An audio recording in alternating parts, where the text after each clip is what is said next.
Hey, bullfrogs. All right, well, I'm waiting for somebody to jump on here, and if nobody does, that's fine. I'm still going to read. But we're finishing up our book today, and tomorrow we're going to start a new book, our third book of the summer. It's the number 10 Merlin mission, Monday with a Mad Genius. So if you want to try to get a copy of this book from the library or somewhere, whatever, that's the book we're going to read starting tomorrow. Okay, so I am going to be going on vacation. I'm going on a Teach Your Heart Out cruise next week, and I'm leaving Thursday. So that's why I'm starting Friday. And so we'll be able to finish this book hopefully before I go out of town. Tomorrow's video will be recorded. And so anyway, I'm excited that we're going to be starting on our third book. And I think I remember reading that book before. So it is a good book. Okay, looks like we have somebody here. I don't see who it is though. But glad you're here. All right, so we're going to read chapter 9. So remember yesterday, they had the big fire, and they were able to get this big dragon, the cloud dragon, and use one of their, I think they used the wand, to put the fire out, to use the dragon to put the fire out. All right, so chapter 9 is called Flowers of Edu. All right, here we go. We did it, said Annie. We made our own magic. Yeah, we got the cloud dragon to put out the fire, breathed Jack. He felt dazed. Do you think we're near Basho's house? I think so, said Annie. We asked the cloud dragon to take us there, so I bet she did. Come on, let's find Basho. Jack and Annie stood up and started walking along the edge of the river. They walked barefoot through the mud under dripping trees. Hey, there's the clearing, said Annie. Jack and Annie headed toward the clearing beyond the trees and tall grass. Oh no, cried Annie. Look. In the clearing, rain was falling on the charred ruins of Basho's house. The shingled roof and the bamboo walls of the little hut had burned and collapsed. Where's Basho? Said Jack, scared. There, said Annie. The famous poet sat on a log next to his banana tree in the gray rain. His clothes were blackened. His face was covered with soot. He clutched his writing box. Basho! Yelled Annie. Basho looked up. A smile crossed his dirty, weathered face. I looked for you by the river, but I didn't see you, he said. I'm glad you're safe. We're glad you're safe, too, said Jack. But your castle burned down, said Annie. Yes, it burned before the miracle of the rain, said Basho, sighing. Jack and Annie sat on the log next to him. Through the smoky drizzle, they all stared at the rubble. Trees and plants dripped with rain. A pigeon cooed. For a long moment, no one spoke. Then Annie broke the silence. I'm glad you still have your banana trees, she said. I like the sound of the rain falling on the leaves. Basho looked up, but didn't say anything. Yeah, and I like the sound of the river, said Jack. It's louder now since the rain came. Basho tilted his head as if listening to the rain on the leaves of the banana plant and to the steady rushing sounds of the river. His face softened. Yes, I like those things too, he said. He held up his wooden box. And I still have my poems. Don't worry, Basho, said Annie. Everything can be built again. And your castle will be even more beautiful than before, said Jack.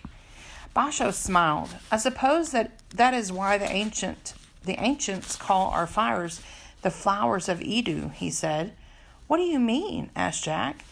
After something is destroyed by fire, a good new thing often takes its place, said Basho. Just as after the bleakest winter, beautiful flowers return with the spring. I'm sure you'll make many beautiful flowers, said Annie. Thank you, said Basho. I am sorry, though, that you and Jack will not have a place to stay now. Don't worry, said Annie. We have to travel back to our own house. "Well, how far away is that?" said Basho. "Very far," said Annie. She and Jack stood up.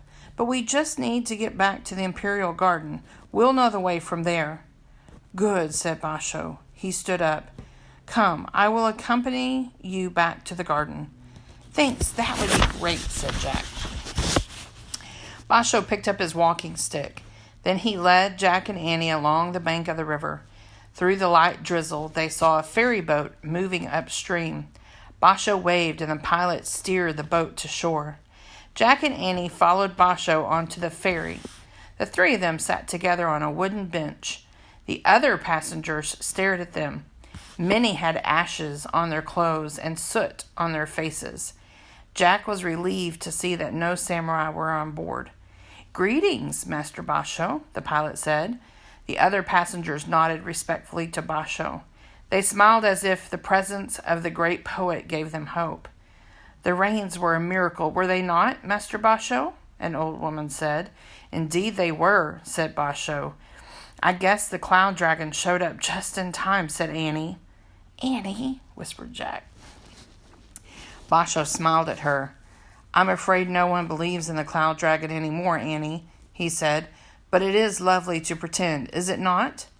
"Yes, it is lovely," said Annie. The rain stopped as the ferry boat traveled on up the river. Mist rose from the water and birds began to sing. When they passed the tea houses, Jack and Annie saw firefighters cleaning up after the fire, sweeping up broken tiles and scrubbing the walkways. Waiters were bringing them tea. The sun was shining by the time they passed the puppet stage and the charred lumberyard. Wisps of smoke still rose from the black piles of burned logs. The ferry boat floated on through the bright morning. It glided under the great bridge and past the crowded fish market. Fishermen were hauling in their catch from the night before. By the time they moved past the samurai castles and came nearer the moat of the Imperial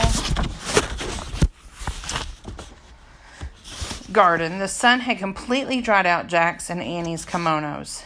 The boat pulled up to the landing. Basho helped Jack and Annie onto the dock. He waved goodbye to the boat passengers. Jack, Annie, and Basho walked over the stone bridge that crossed the moat. They walked through the massive gate in the high wall. Then they followed the paths of the Imperial Garden around the big rocks and the pond with the swans. Here's a picture. So pretty.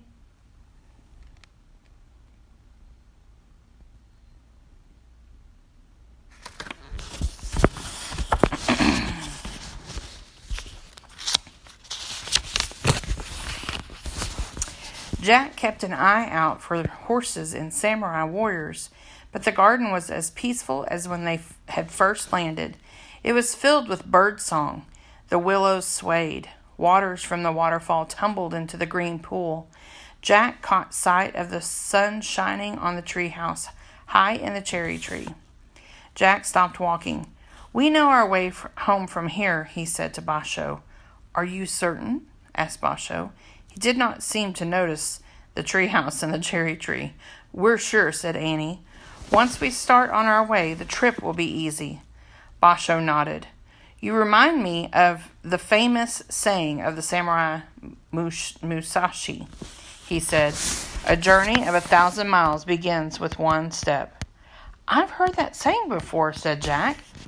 "Words can outlive their creators," said Basho, "though I will never be so lucky as to have mine outlive me." "Don't be too sure of that," said Annie. Basho gave them a little smile. "I hope you both will return to Edo someday," he said. "Look for me when you come back. I should have a lovely new castle on the river by then." "Thanks," said Jack. "Goodbye," said Annie.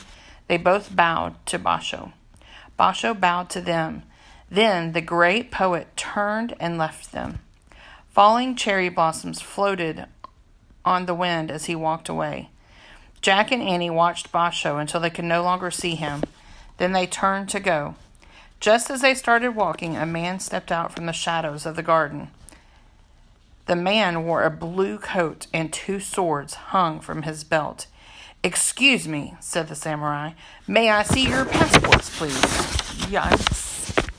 Remember, the whole story, they have been dodging these samurai, and because they know that they don't have passports and they're going to get in trouble. So here we are at the very end. They're almost out, and now they get caught, and Basho's not there to help them. Okay, so chapter 10, last chapter. Journey of 1,000 miles. Jack couldn't speak. "Our passports?" said Annie. They got destroyed in a fire on the other side of the great bridge." The samurai narrowed his eyes. "Your passports burned?" he said. "Why were you on the other side of the great bridge?" We were with Master Basho," said Jack. "Master Basho," said the samurai. "Yes," said Annie. "We are students of his." "Ah," the samurai's expression brightened. "So you study poetry with Master Basho?"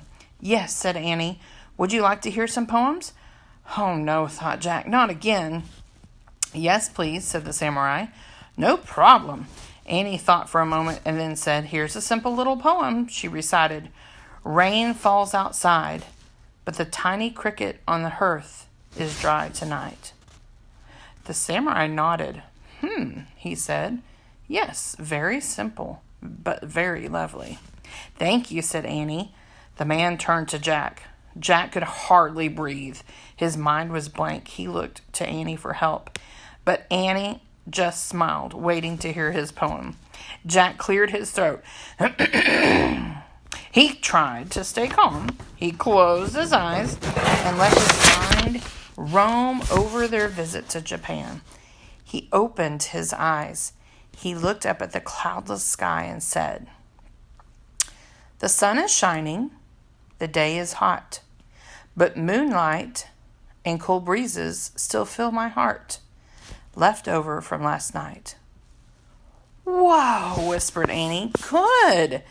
"Yes, very good," said the samurai. He looked at the sky. "The moonlight, the cool breeze," he mused, "left over from the night. Very good. Master Basho has taught you well." The samurai strolled away, shaking his head and murmuring to himself.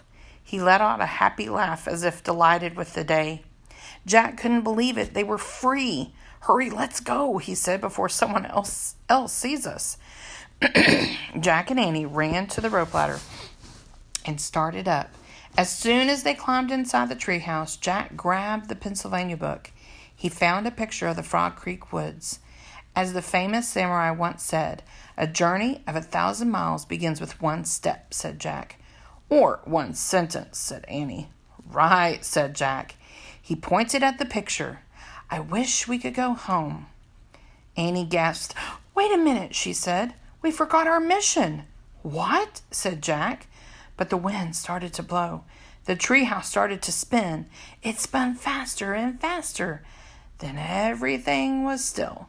Absolutely still. The early morning air was cold.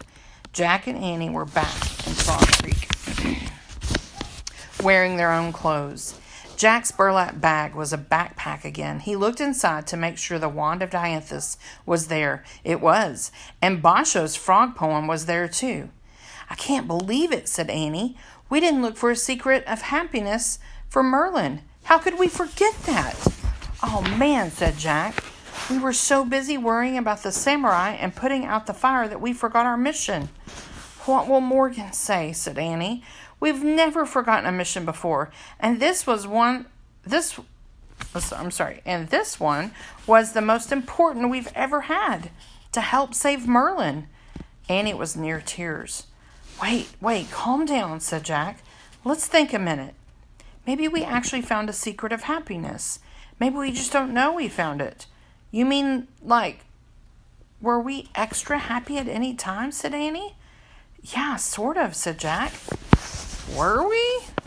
"I don't know. Were you?" said Annie. "I think a few times," said Jack. "Like when?" said Annie. "Like when we were crossing the great bridge with Basho. I felt sort of happy then," said Jack. "Me too," said Annie. "And I was pretty happy eating sushi." "Yeah, but I got scared when I saw the samurai watching me," said Jack. What about the sumo wrestling match, said Annie. That was fun, said Jack, but I don't know if it really made me happy. Riding the dragon and putting out the fire, said Annie. That was great, said Jack, but I was too worried about saving the city to be happy. Making up poems for the samurai, said Annie. Too nervous, said Jack. Well, when were you purely happy, said Annie. I think it was when... Jack stopped. He felt silly saying what he was about to say. Go ahead, said Annie. I think it was when I was lying on the mat in Basho's house, said Jack, and I touched that little patch of moonlight on the floor, and I listened to the banana leaves in the wind. Oh, yes, said Annie, before we fell asleep, and I heard the cricket, and I felt like I was a cricket myself going to sleep in a cozy place. Yeah, like that, said Jack. It's like what Basho said about finding beauty in the small things of nature, said Annie, like his poem about that frog splashing in the water. I think that's it, said Jack. A secret of happiness is paying really close attention to the small things in nature. Wow, said Annie. I think that's a great secret to share with Merlin. It is, said Jack, and Basho's poem will help Merlin understand. Right, said Annie. Let's go, said Jack. Annie climbed down the rope ladder. Jack put his pack on his back and followed her. As Jack and Annie started through the chilly woods together, Jack noticed things he hadn't seen before. He saw tiny blue wildflowers sprouting up from the winter-weary ground. He saw fresh anthills in the dirt. He saw leaf buds on twigs and green moss on a rock, bright in the March sunlight. I feel like I'm seeing spring for the first time, said Jack. Me too, said Annie. Not just for the first time this year, said Jack, but for the first time in his whole life. Here they are walking home, noticing all the beauty that they're surrounded by in their woods. Me too, said Annie. Jack felt happy, really happy, as he and Annie headed for home in the sparkling morning light. All right, that was the end. Ooh, that was a good book. Such beauty in nature and the small things that they found beauty in and just peace and happiness. We talked before summer started about making sure that you are not just stuck inside the whole time playing video games or watching TV or movies or whatever. I have really, really enjoyed lately. This weather has just felt so unreal. It's not normally quite this cool. It's usually already, 90s and 100s sometimes by this time. So I hope that each of you are being able to get outside and enjoy the cool weather, maybe swimming or having campfires or being able to get outside. I know it's hard when parents are working or when, maybe you have things going on, but try to make sure and get outside and be in nature and enjoy and see if you can be quiet and see if you can hear little noises. Maybe you'll see lightning bugs at night, or maybe you're going to hear crickets or frogs. If you can go to like a pond or to a park area. So I hope that you're being able to get outside. It looks like some friends join me, so thank y'all for joining me. Tomorrow, we will begin our new book, and it's the book number 10, and the one that I showed at the beginning of this video. So I hope that you'll join me tomorrow in reading the new book, and that will be our 3rd chapter book. I'm so proud of y'all. Thanks for joining me and for reading. I'm so proud of y'all. Love y'all.